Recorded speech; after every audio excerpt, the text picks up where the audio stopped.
everyone, and welcome back. We are in SuperJump 6 Grand Finals, and we are Magic 8 Ball and K-Bot. Thank you so much for joining us, and this has been a ecstatic series of matches that we've been able to commentate so far, from Winners Finals, which is the match that we're redoing right now, to that great losers run by a number of very talented teams. But K-Bot, wrap it up for me here. What have we seen in Winners Finals, and what are we about to see right now? So I think the key here, at least for top four, as it has been so far, is that I think a lot of these teams are closer than they were 3 months ago when the last SuperJump came through. I think PxG pretty quickly kind of got into, Grand Finals, got into winning the event overall. And this one, they've had to struggle a little bit. They went to Game 5 versus Oro Jackson, which I actually thought had the potential of beating FTWin as well, but they were taken down by Moonlight. So everyone in this top four kind of has, struggled against one another, which I think is incredibly healthy and means that there's not one team that is a real significant favorite. Now, with that in mind, when PxG can play the game they want to play, it is nearly lights out. They play to a level of perfection and discipline that is so impressive to watch and is so infuriating to play against. Every player that has gone up against them is like, what am I supposed to do? There's a slosh coming for me. There's strikes coming for me. There's a blaster coming for me. You have nowhere to run or hide when you're playing up against PxG when they're playing the game that they want to play. And so it took FTWin a couple of games to adapt to that in Winners Finals. They went down early, 0-2, like, again, lights out fashion. One was 100-0 knockout really fast. The other was a really long push for PxG, and then they just played lights out in mid for the second half of the game, where they were trading and nothing happened. No momentum and forward presence was able to come through for FTWin. We'll see whether or not FTWin's going to be able to come out of the gate strong, especially because PxG has been waiting since the last time that those two played, about, an hour and a half ago or so now. So again, there's that mentality to it. But I think both of these teams entered the tournament and expected to be here in Grand Finals playing against one another. There's no real surprises there. The real question is, for so long, there has been a denier on FTWin for the, 4 years now that SuperJump has been in existence. FTWin and Kyo specifically, despite Kyo having entered some tournaments here on different rosters, pickups, things of the like, they do not have a SuperJump title to their name. They're trying to change that today. It feels like there's just always some kind of weird international cosmic team like rejuvenation that happens around SuperJump, where FTWin just isn't able to manage in the long run, right? There's too many threats. There's too many crazy teams that enter, or there's one team that's just a crazy super team that just shuts everybody else down. And I think that it's kind of the same thing here, right? It's PxG, this team that has been lights out for so long that no one can seem to push through. And FTWin's gonna try and do it here. They were able to manage some portion of it in Winners Finals, but here we are in Grands, K-Bot. One thing that I will say about these two teams going up against each other is that PxG hasn't been consistently practicing as a roster together in the past month. Gray's been playing with Milky Way to go for Riptide, and in Sengoku, it was that team that was playing, not this team. So while the players are all familiar with one another, they haven't necessarily played the same advantage, and now already it's FTWin coming out of the gates, guns a-blazing. It's 3 down already for PxG as FTWin gets the opening laugh on Mahi Mahi Resort. Well, K-Bot, let's just say I would love to be here for a while, but if FTWin is able to do this, they're going to be here for a while. At PxG, even though they will have moments where they are showing some weakness, showing some blood, it is not going to last for long. And here they come already, zone capped, picks coming through already.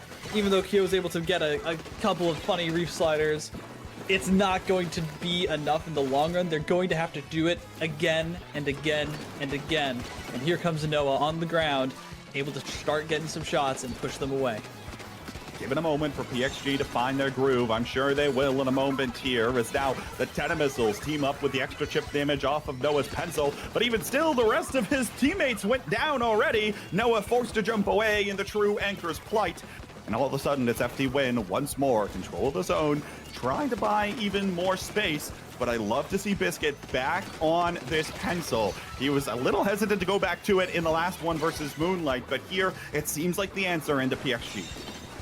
It does, and I believe that it's making a huge difference, right? Because now it's not just going to be Noah running the show, right? That 30 KA game is not going to repeat itself because there's Biscuit, who is one of the most talented players that this scene has ever seen.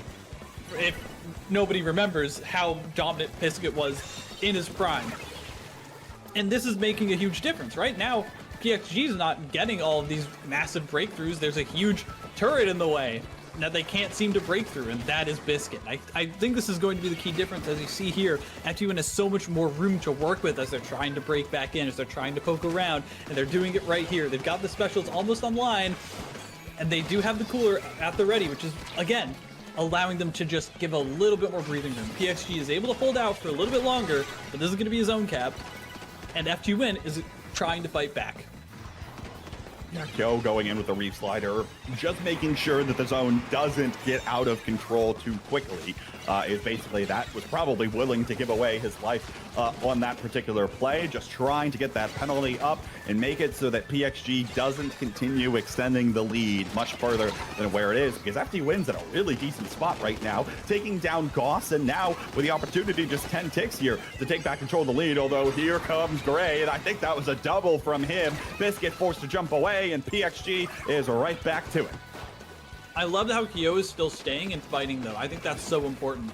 FTWin feeds off of having these moments where they can bait these players forward and have Kyo end up getting a playmaking kind of scenario. And so I think that we need to see more of that. I think Kyo's doing a good job at recognizing that that's what needs to be happening.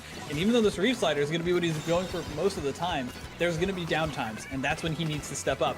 And that's exactly what they're doing right now. As you see, the members of FTWin flooding the lanes of this stage of Mahi Mahi. Kyo's able to run forward, is saving the Reef Slider for when he needs it. And even though PxG is able to back up and have these specials around, I really do think this is a new and improved FTWin that is fighting them.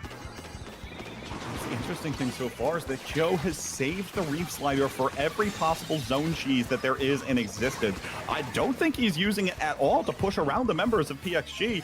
Maybe FTWin might need to rethink that now as they go 3 down at the moment. Biscuit, last one up, maybe allowing for a jump or two to come in. And the missiles come out here as well, right on top of Biscuit, forcing him to swim away for a moment. Here's Kyo looking for a play on this right side, immediately collapsed on, and the reaction time from PxG is a huge difference there. They're going to hold on to the lead for the moment, but now FTWin control the zone. Here come the strikes back the other direction. 2 members of FTWin going down as Kyo is down there as well, and the penalty will be reapplied. Hexen trades, but even still, PxG feels like they're at a decent spot, but it's 30 seconds left down to the wire, and Sam's the last one up. All the rest of the members of FTWin go down, and PxG will extend their lead. Extending the lead in 20 seconds left. This is do or die for FTWin.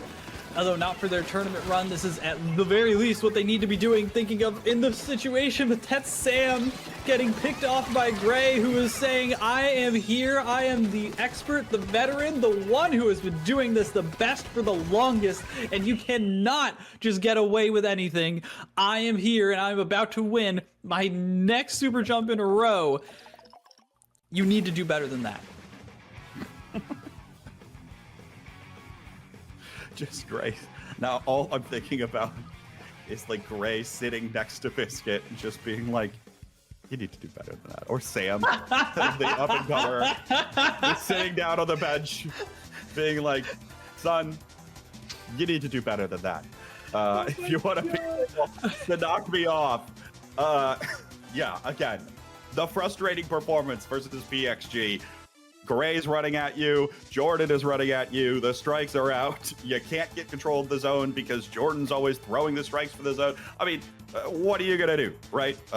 There's so little that you could try to do. Not even to mention, we didn't even have to say his name, but he had the presence on the stage needed. Noah, 19-5 on the pencil after 5 minutes of play.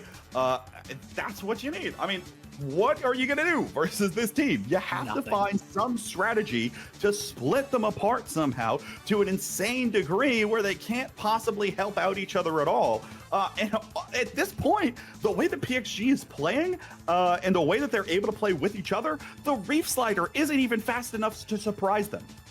No, it's not, which is crazy, right? Because the entire thing is like, oh, the Reef Slider catches people off guard. The Reef Slider is able to cheese. It's able to, but it literally, it does nothing. It just caps the zone, maybe. And if it doesn't, if they decide to go for a pick or something, like it's just crazy how much like you said, the reaction time from PxG is what's really setting them apart. They were able to just say, oh, okay, this is happening, let's do this.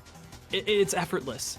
It's crazy to me, just as someone who's played the game for years and years, who has struggled with this exact thing, right? Like, it's not easy. It's not easy at all. It's something that really only comes along once every few years.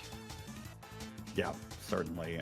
We do see Tower Control Ship Shape. FTWin has preferred this historically. We'll see if they're able to come up with it again, because this was actually, I believe, the stage that they first won on in Winners Finals. It was Game 3, and that one this time picked first by FTWin. We'll see whether or not they're able to equalize the score here, because remember, FTWin's got a larger mountain to climb, given by the fact that they're coming from the loser's bracket. They'll have to win not only this series, but the next one as well. And that is a tall order for anyone, but especially for FTWin right now, who's needing to find a way to break through and get at least one game from PxG. Because, I mean, Goss on this Zuka has just been shutting them down. I mean, look at this. It's forcing Kyo to play weird on the grates and not in the great position. Is going to be able to get called out because of it, right? And that's just because Goss had a Zuka at the ready and was able to fire it in the general direction of Kyo. Here, the Booyah Bomb is able to just completely separate Sam from the rest of the team, and Noah's going to be able to pick that off, right? It's just these perfect placements. It's the perfect understanding of how to push and separate and manipulate the movement of the enemy team that is otherworldly from PxG, and that's why they're making this push right here. I will say, compositionally right now, PxG has got to be thinking, pucker up, boys, it's crab for dinner tonight, because with the Booyah Bomb, with the strikes, and with the Zuka as well, they're going to have an answer for every single crab tank that FTWin has, even though they're running double. And I think compositionally, it's PxG that has the advantage, and they are continuing to steamroll already down to the second checkpoint. Delayed 3 down here. Biscuit's able to find 1, but they're not able to clear out much of anything. And Noah is even on this left side with the pencil and playing an off angle, trying to be surprising. Another 2 go down. Noah's in position. The Booyah Bomb gets thrown to support Noah, and the tower's going to come back through with Gray and Jordan in fantastic position. Crab Tank's going to come out, and finally there's no answer for it, meaning that maybe this is starting to stabilize for FTWin, but it's 2 minutes already bled off the clock. And I think that's really another thing that PxG is doing so well, is they manage to just force their way into time advantages. For whatever reason, it seems like every time FTWin gets a hold of something, they need to climb uphill, and they have so little time to do it, because they just know exactly how to keep extending, how to cycle, how to force Kyo into the water.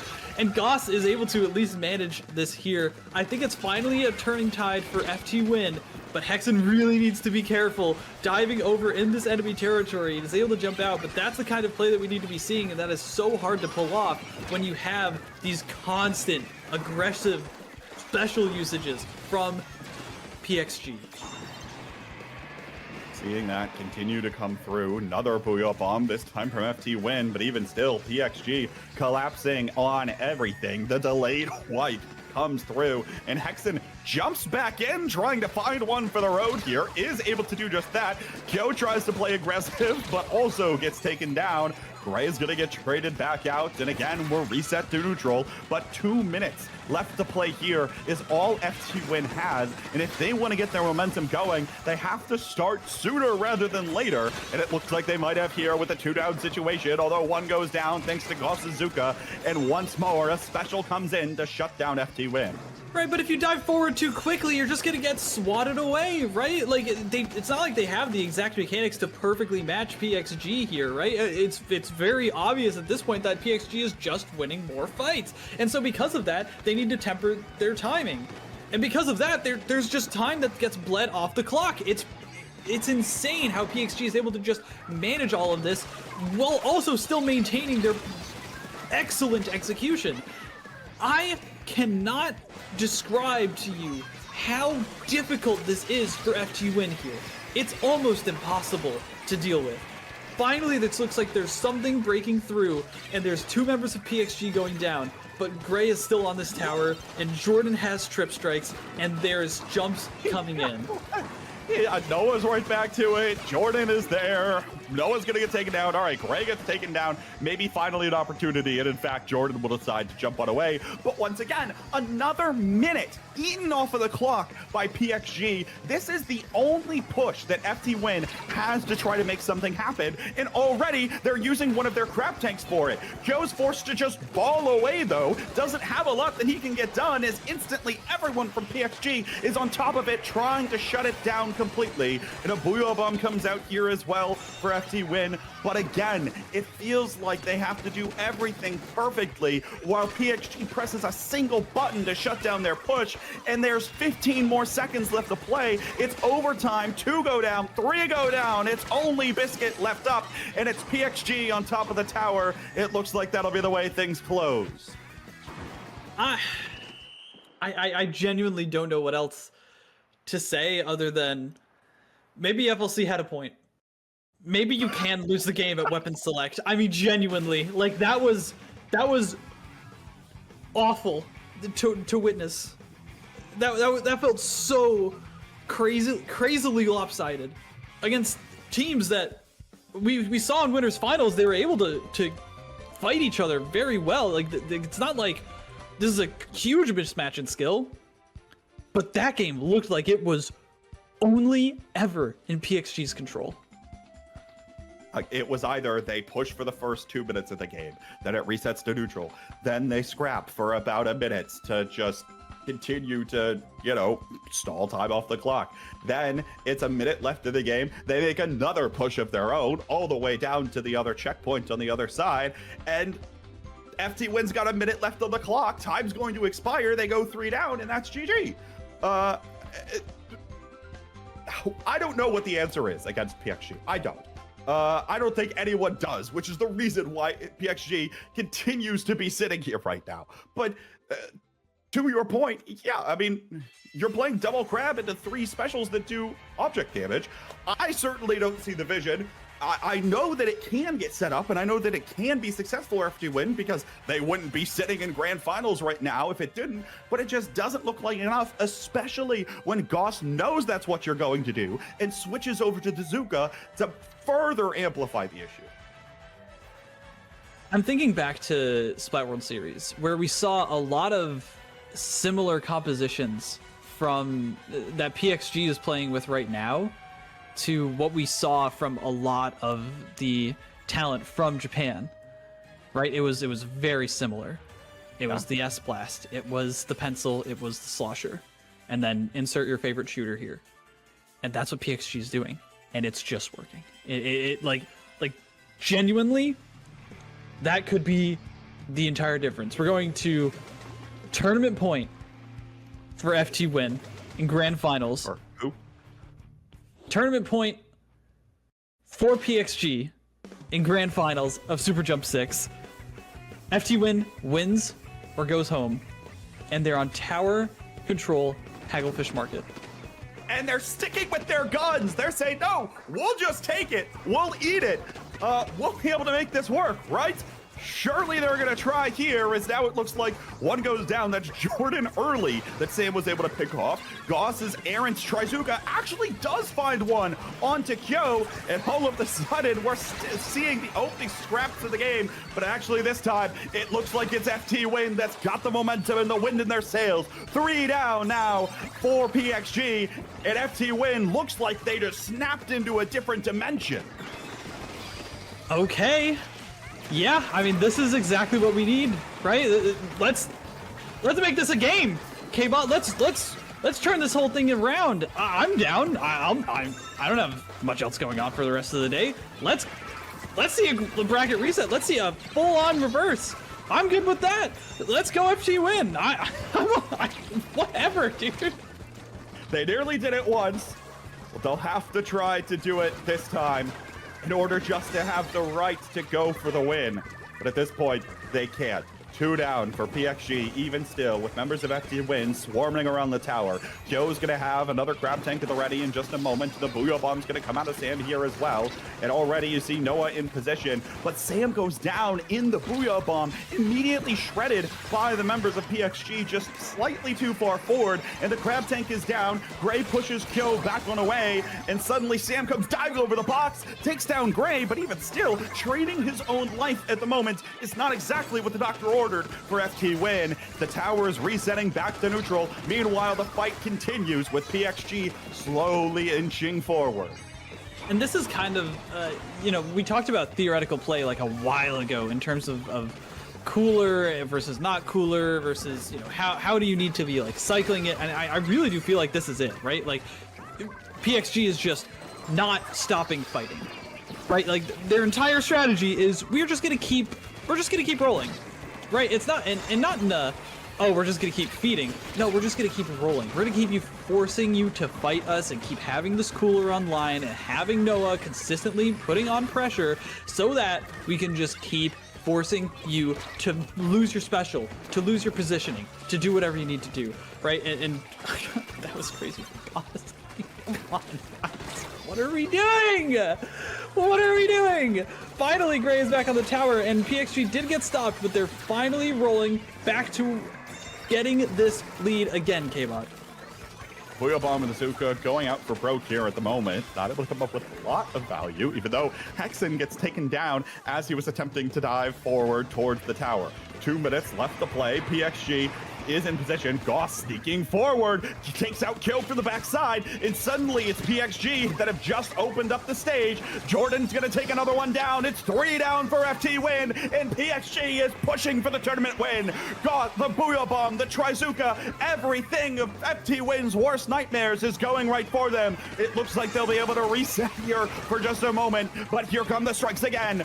Sam goes down once more. Now it's actually Jordan to follow, and it actually the tower has been cleared out.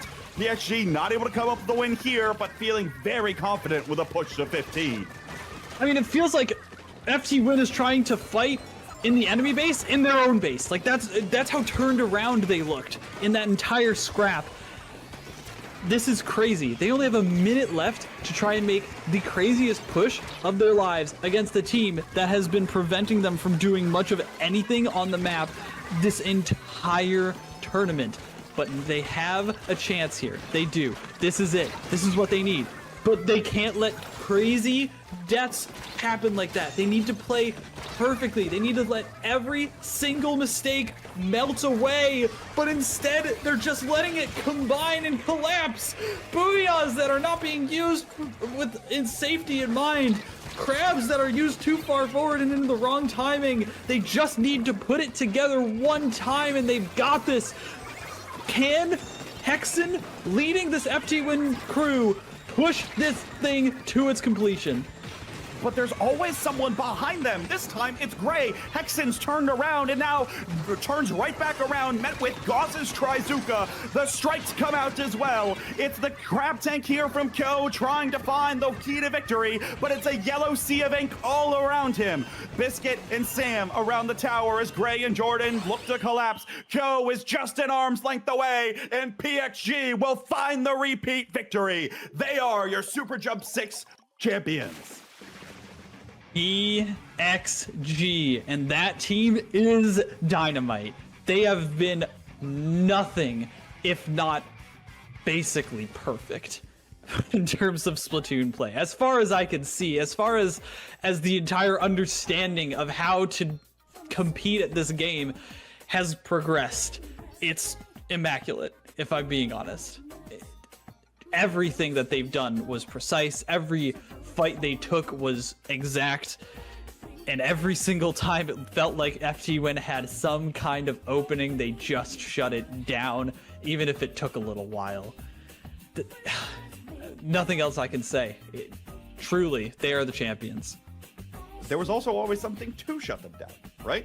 Especially with Goss going over to the shot, but also, in any other instance, with the level of play that we had, there was, like I just said at the end of the game, it felt like on that Haggle game, there was always one member of PxG that had infiltrated behind FTWin, set up the crossfire at a short range, and FTWin had to make a decision of, do I turn around and address the person behind me, or do I keep trying to fight forward, knowing that they're going to get me in the back? And that's an impossible position nearly in what it feels like to actually come out on top. They weren't able to successfully deal with all of the aggression that comes out from PxG, whether it's Jordan, whether it's Gray, whether it's Goss. And then, of course, you've got Noah's Laser continuing to stare you down. Went for another 21 KA on that last game. Continues to be just a presence overall on the stage. It feels incredibly difficult to try to beat this roster when they do, in fact, come together. There might have been a slight hope, and in fact, I think there was. FTWin had some opportunities, even in that last match. They had it as well in winners finals with an opportunity there, but couldn't close it out.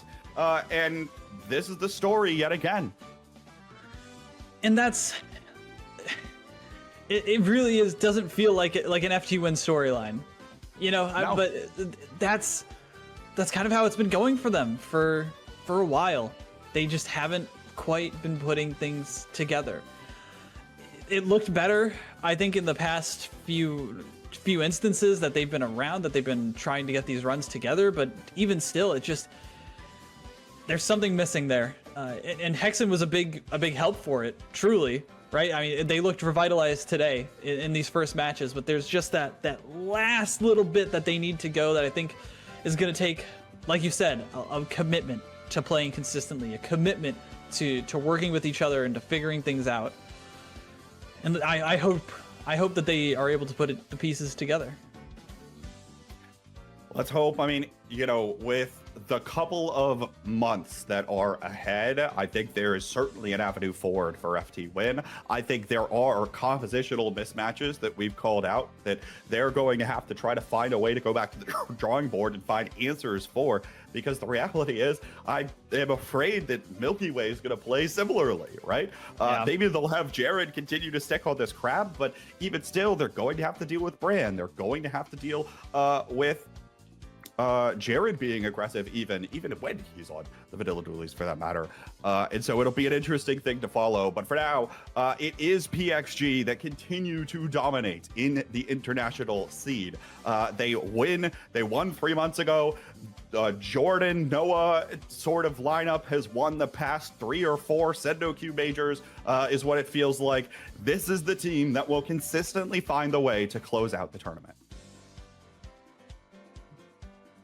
I think that about wraps it up, honestly. Not much more needs to be said, but K-Bot, do you have anything else for the people where they can find you? Well, they can find me if they really want to follow me on Blue Sky, but that's not the important part. We do have a couple of other things to shout out. First of all, if you are in Europe, congratulations, you still have the best Splatoon team as determined today. And so everything that the North American team does for the next 2 months, you can be like, oh, we're still better, so whatever. While you are watching the North American stuff, you should make plans to go attend Octofest. It's a European LAN that's happening October 25th and 26th. It's really exciting to watch Europe get these kinds of events. I wish I could go myself, but obviously we'll be a little preoccupied over on this side of the pond. So definitely go sign up. You can find out more information by going to their Start GG page or Octofest_SPL on Twitter, and I believe likely they have a Blue Sky page as well. Lastly, remember, we're doing this all again. When this event was first announced, it was announced 4 months ago, and we've got another one still to come. December 6th and 7th will be SuperJump 7. Make sure that you're marking that on your calendars now and not forgetting about it, despite everything that's about to happen for the next couple of months. You'll be able to find more information on when signups go live on the IPL channels. Now, I believe that's done it. My name, of course, has been Kbot. Most of my Splatoon content is on Blue Sky. Magic, can the people even find you anymore, or are you too busy with life? Most of the time they can't find me, but the one exception I will say is I made a post recently on Blue Sky at splatbooks.inc. If you could go watch, look at my most recent post, I'd really appreciate it. There's a friend of mine who's in need. That's the only thing I'll shout out. Otherwise, yeah, I'm probably off the grid. Well, folks, that'll do it from all of us here at IPL. Shoutouts to the TOs and everyone who's been able to put this one together. Sam Apuris has been behind the scenes on production all day today, so shoutouts to them as well, and on the spec cam for us. And that's going to do it. We'll see you back here for another SuperJump in 3 months' time, December 6th and 7th. But of course, we'll see you in plenty more to come over the course of the next couple weeks. Don't go anywhere. Stay fresh and have a good night.